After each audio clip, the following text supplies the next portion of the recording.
आज हमारे लिए बहुत ही हरियाणा के लिए गर्व का दिन है। हमारे भारतीय जनता पार्टी के माननीय राष्ट्रीय अध्यक्ष आदरणीय जेपी नड्डा जी अभी हम सब के सामने जो हरियाणा के 2 करोड़ 80 लाख लोगों की आकांक्षाओं पर, अपेक्षाओं पर हमारी सरकार लगातार पीछे भी उसको पूर्ण कर रही है और आगे भी जो अभी संकल्प पत्र आदरणीय नड्डा जी हरियाणा प्रदेश के लोगों की अपेक्षाओं के ऊपर खरा उतरे उसको जारी करने वाले हैं।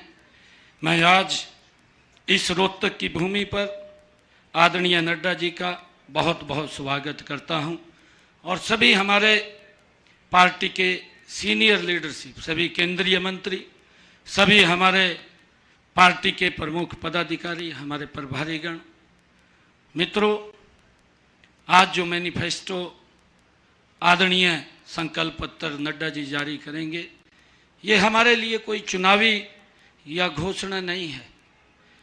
और आज मैं कह रहा हूं कि ऐसा भी नहीं है कि हमारे लिए यह हमारा संकल्प है, हमारा ध्येय है, हमारा लक्ष्य है। हमने जो कहा है उसको पूरा किया है। मैं अगर आप लोगों को थोड़ा पीछे ले जा करके बताना चाहता हूं कि हमने 2014 में जो हमारा मैनिफेस्टो था, आप उसको उठा करके देखेंगे, हमने उसको 100% लागू किया है। 2000 जिसमें लगभग 187 वायदे हमने किए थे, हमने 187 संकल्प उसके अंदर लिए थे। 187 के 187 हमने 2014 में पूरे किए हैं।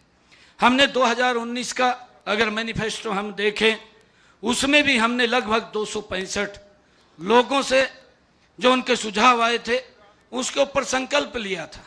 ऐसे 265 वायदे थे जिसके ऊपर हमने संकल्प लिया। हमने उनको पूर्ण रूप से धरातल के ऊपर उतारने का काम वह हमारी सरकार ने किया है। आप हमारे मैनिफेस्टो को देख सकते हैं और हमने जो वायदा किया उसको पूरा किया है। तभी जनता भाजपा पर भरोसा करती है। बाकी पार्टी का मैनिफेस्टो, दूसरे दलों के जो मैनिफेस्टो हैं, जो उनके घोषणा पत्र हैं, अगर आप उनको उठा करके देखेंगे तो एक ऐसी स्थिति ध्यान में आती है, एक विज्ञापन चलता है, भ्रामक विज्ञापन, जैसे 2 दिन में जीवन बदल जाएगा। उस तरह के वादे होते हैं विपक्षी दलों के मैनिफेस्टो के अंदर। एक सजबाग दिखाते हैं, एक चकाचौंध लेकर के आते हैं। हमने देखा है कि उनके जो वायदे हैं, जो उन्होंने अपने मैनिफेस्टो के अंदर घोषणाएं की हैं, और चुनाव के बाद लोग मैनिफेस्टो को उठाकर नहीं देखते कि क्या कहा था, और हम चुनाव के बाद पहला काम अपने वादों को पूरा करने का करते हैं। और इस बार भी हम यही करेंगे। हमारे घोषणा पत्र में लिखी हर एक बात 8 तारीख को रिजल्ट आने के बाद हम अपने संकल्प पत्र के ऊपर गति से काम शुरू कर देते हैं।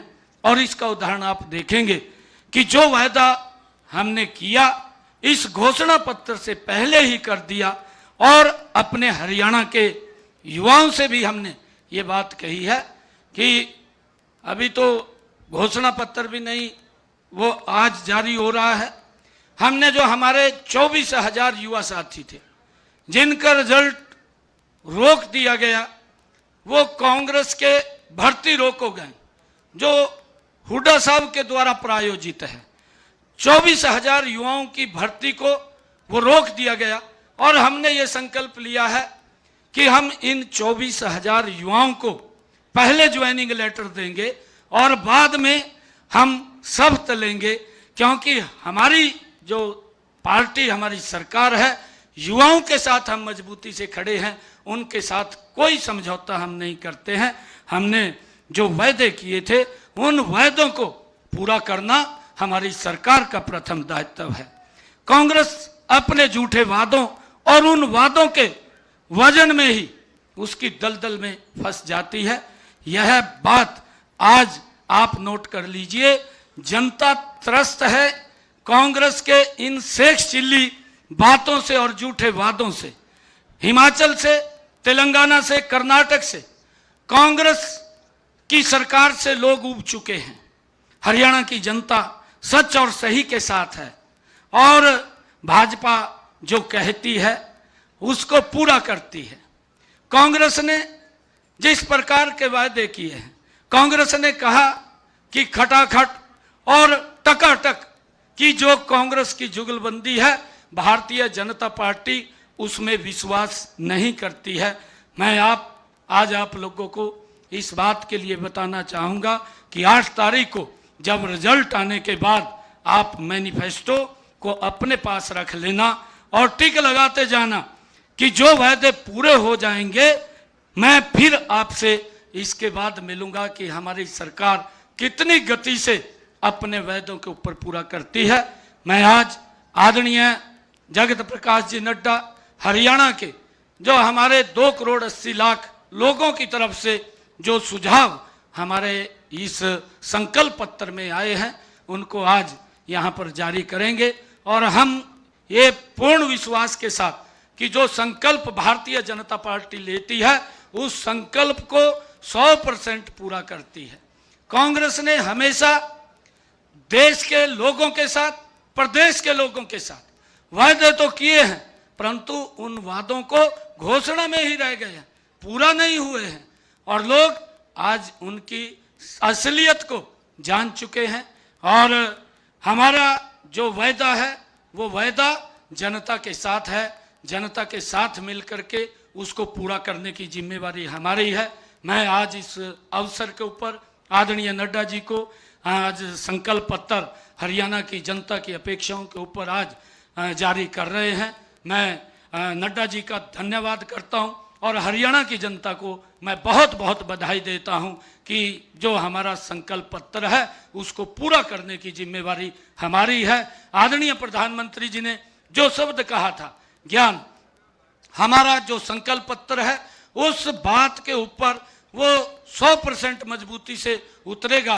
गरीब को इस संकल्प पत्र में उसका ध्यान किया गया है और युवाओं को इस संकल्प पत्र में ध्यान किया गया है मजबूती से उनकी तरफ, और अन्नदाता की तरफ हमारी इस संकल्प पत्र के अंदर उनके बारे में मजबूती से काम किया गया है और हमारी नारी है उसको सशक्त करने का इस संकल्प पत्र के अंदर उनकी भावनाओं को समाहित किया गया है। जो ये ज्ञान है, इस ज्ञान के आधार के ऊपर हमारा संकल्प पत्र आदरणीय प्रधानमंत्री जी के उस विजन को जो उन्होंने संकल्प लिया है 2047 तक ये भारत विकसित राष्ट्र बनेगा, हरियाणा उसमें पीछे नहीं रहेगा। हरियाणा के 2 करोड़ 80 लाख लोग इस संकल्प पत्र के साथ चलते हुए आदरणीय प्रधानमंत्री जी के साथ सहयोग करते हुए भारत को विकसित राष्ट्र बनाने में अपना योगदान मजबूती से देंगे। मैं आदरणीय नड्डा जी का पुनः बहुत बहुत धन्यवाद और स्वागत करता हूं। इन्हीं शब्दों के साथ जय हिंद, जय भारत। बहुत बहुत धन्यवाद माननीय मुख्यमंत्री जी। तो दोस्तों, अब वो घड़ी आ गई है भारतीय जनता पार्टी के संकल्प पत्र के विमोचन की, और मैं माननीय स्टेज पर बैठे सभी नेताओं से ये निवेदन करूंगा, माननीय जगत प्रकाश नड्डा जी से ये निवेदन करूंगा कि वो विमोचन करे हमारे संकल्प पत्र के जो अगले 5 साल का रोड मैप है भारतीय जनता पार्टी का। भारतीय जनता पार्टी केवल घोषणाएं नहीं करती, वो संकल्प लेती है गरीब कल्याण का, वो संकल्प लेती है महिलाओं के उत्थान का, वो संकल्प लेती है युवाओं के विकास का, वो संकल्प लेती है किसानों के सशक्तिकरण का। मैं आप सभी आगे जो संकल्प पत्र जो 5 साल का रोड मैप है वो आपके सामने है। अभी मैं 20 सूत्री जो कार्यक्रम है संकल्प पत्र में वो भी आपके सामने अगले 1 मिनट में ही आपके सामने प्रस्तुत होने जा रहा है, और माननीय जगत प्रकाश नड्डा जी उस संकल्प पत्र के 20 सूत्री जो कार्यक्रम है उनको पढ़कर आपके सामने रखेंगे।